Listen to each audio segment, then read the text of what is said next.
Hey folks, it's Who's of Doom. Um, Back earlier in 2016, back in February, I started designing an Acadian Astra Militarum army list. Um, and I thought I made a pretty cool little list. I actually played a few games with it. It was fun. I really do want to do more 40k content on this channel.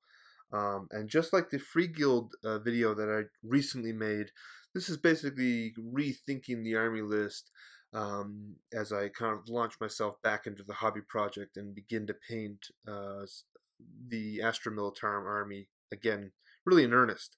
So very recently, I bought the Mont Ka campaign book and the Red Wa book, which has all the Astra Militarum formations, which I think is kind of important. Formations seem to be a huge part of 40k, and a little bit confusing as to how you actually implement them necessarily. I had to ask a few people on different YouTube channels, but I think I have a good sense now of how this is essentially working.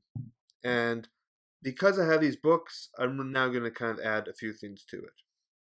So, one of the main emphasis of the Montcar book is the Cadian Battle Group, which is the so-called uh, a, a, a Decurion, I guess, formation, right, where you unlock one formation, then you get to unlock others, and it becomes this massive army list that has a bunch of extra special rules.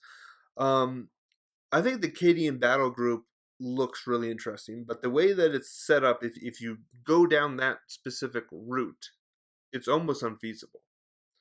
Um, like I said, I think it looks really cool, and I think for a future army, if I ever return to Imperial Guard, which I hope I do at some point, I would definitely I would definitely kind of go down maybe the infantry route and just have a ridiculous amounts of infantry.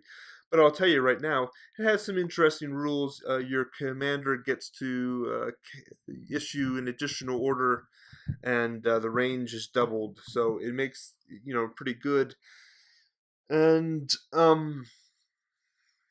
when an officer from the detachment issues an order to a unit from the detachment, roll an additional dice for a leadership test and discard the highest roll. So it's a very, if you're issuing orders, it's a very a, a good chance that they're going to go through. And then for sharpshooters, you get to reroll hit rolls of 1 for all the las guns. So it's really like a massive infantry list, in my opinion, more than anything else. But it's very unwieldy because you need, once you get, so basically you need the battle group command, and then after that you can choose between 1 and 3 of the core formations, which are Emperor's Shield Infantry Company, Emperor's Fist Armored Company, and then for each of those you can pick 3 of the other formations. But I mean, I tried to make an army list out of this. It's almost impossible to get anything below 2,000 points. And it's a huge amount, guys. Like the Emperor's Shield Infantry Company is 150 Imperial Guardsmen. And if you go to the Emperor's Shield Infantry Platoon, that's 3 of those for a grand total of 450 Guardsmen. Right? Now, I mean, they all get special rules where they can move and still rapid fire, and you're rerolling ones, and you I think it's a very fluffy, huge horde army. Likewise, you can go to the armored company and then unlock the others. But it this is like a huge, huge army. Mostly, I think, beyond what you could potentially use at a tournament. Although you can kind of overwhelm the enemy just with bodies, which is actually something I've always loved about the Imperial Guard, that it's like this horde army, because it's reminiscent of World War One, where you just meat grinder kind of troops. You just send them in. Um, but I am going to just choose 2 specific formations from this book that kind of caught my eye. So I made an investment earlier this year in special weapons, and veterans really fit with the Cadian theme because they're kind of an experienced army.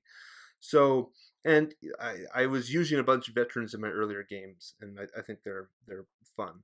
So I think I'm going to use the Emperor's Blade Assault Company, which is one of the formations out of this book. And it involves one company command squad, 3 units of veterans, and a Hellhound squadron. All the troops need to be in a Chimera. I don't have the Hellhound, but I do have everything else. And then they get the 2 extra special rules, which is clear the area. Units from the assault company have the preferred enemy special rule against enemy units within 6 inches of an objective marker. And then objective secured. Now, because I'll probably be using, I guess, a combined arms detachment or whatever, the troops naturally have objective secured. But the clear the area is kind of a nice little bonus with the troops. And the Hellhound, although I don't have a Hellhound, I know it's considered to be a very good little tank because it's extremely fast, has a really good kind of main weapon on it, and so I don't mind kind of picking that up. And then I've always liked the idea of artillery in an Imperial Guard army, so the Emperor's Wrath Artillery Company is something I really find appealing. I bought a couple Wervins earlier this year, and they fit relatively nicely into this formation.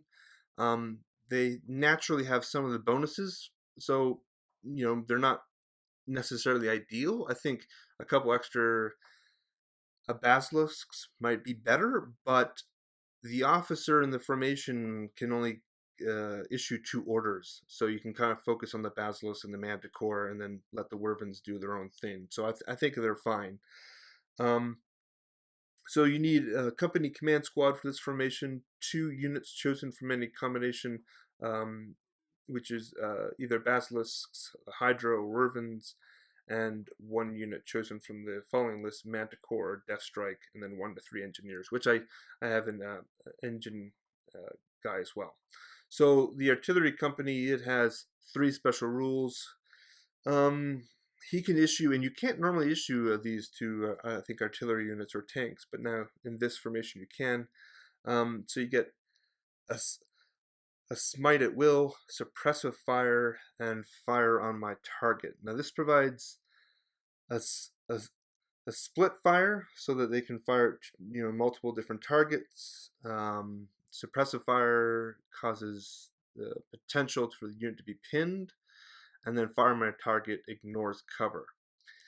And then once per turn in your shooting phase, 1 friendly model equipped with Voxcaster can call in target coordinates, choose an enemy unit within 18 inches, and line of sight of that model. Until the end of the phase, models from this formation count as having twin linking when fire at the enemy unit. So for a blast, like a blast weapon like most of these will have, if you don't hit your target, twin linked allows you to reroll the scatter dice, so it makes them a little bit more accurate as well. So I think that's a lot of artillery, but I know, having watched a number of different battle reports on semi-competitive channels, that it's a decent company or a decent formation. So I have everything for it except for the Manticore, so I think I'm gonna go ahead and do it.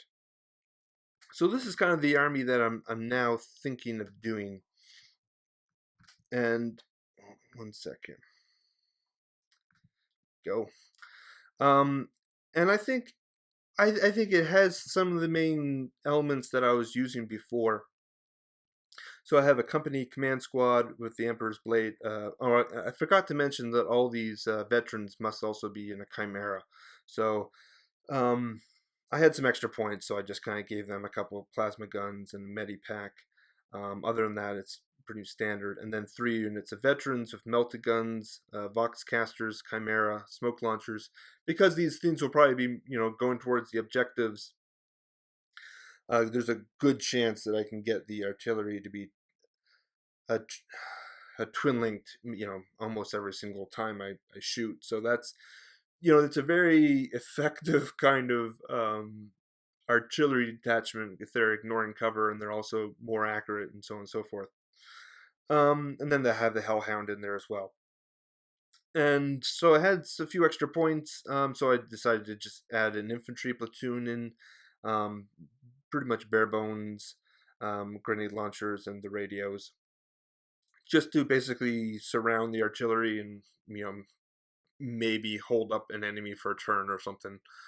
And then I have the Emperor's Wrath formation with the command squad.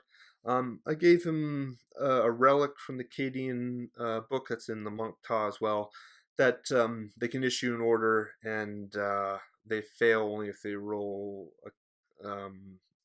12. So I mean, really unlikely that they're going to not get their leadership pass, and so those orders will generally go off every single turn.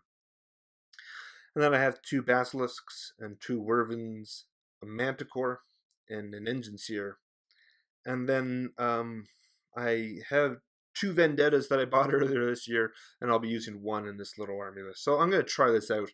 But in either case, I will be painting all the models that I got, at the start of 2016, and all the current models that I have as well. So I'll be painting more infantry and a bunch of conscripts and a whole bunch of a couple of lemon rust battle tanks and things like this as well. So all of it will get painted. I will be buying the Hellhound and Manticore just to kind of add in, because I think it'd be fun, an army to use. I like these formations, and I think that both of those are half decent choices. So in either case, less talking, more painting. I completely plan on getting back to the Cadians before the end of 2016. So this next week, I plan on painting some guardsmen up and so on and so forth. I probably won't do a video about the models because I already kind of went over some of that earlier this year. But I will be posting videos within the next few weeks of painted Astra Imperial, Astra Militarum or Acadian Imperial Guard. All right, so thanks for tuning in. Have a good one. Bye.